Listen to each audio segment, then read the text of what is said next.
Mana biz garmuncha do'st Temirbaga ata qonaqqa keldik. Yoshgina bo'ldi, ko'chgina bo'lgani. Hozir singlikashlari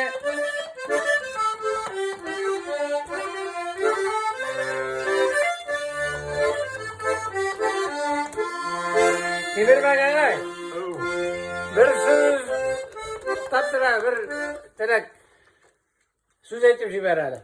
Mana bu yil bitganda büyük Jingo'ning 80 yıllığı buldu. 80 yillığı bara ol, yıl boyu bara. Yıl boyu bara. Ana bir gün 9. may günü dep gene fatalanırga tugul.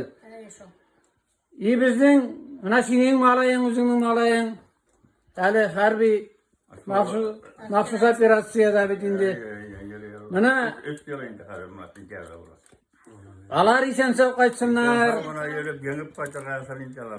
Ondan soň ata babalarımızın soğuşta bolganlar mana senin de Biraylepanın da Zakariya Qartatasi Atisi İbrahim babay mana Gali Jizneyning Rostovskiy oblast. So'zi Zakariya Rostovskiy oblast. birge soğuşta bolganlar. Şularga arna biray tilek tilep, biray maturgan tileyin tilede, biray muzikalny ana jeringni oynap jiber.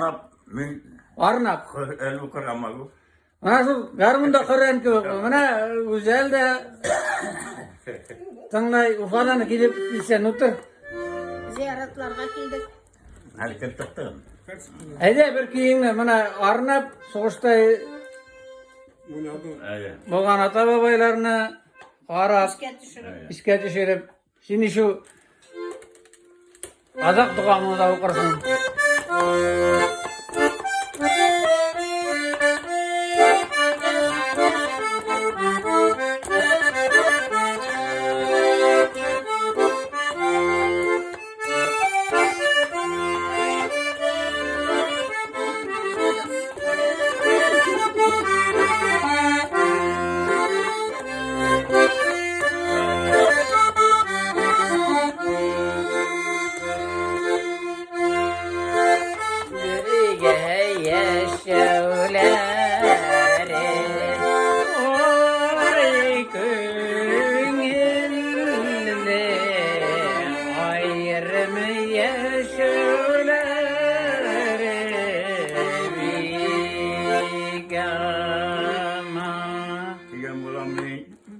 Молодец. Ettim bitti.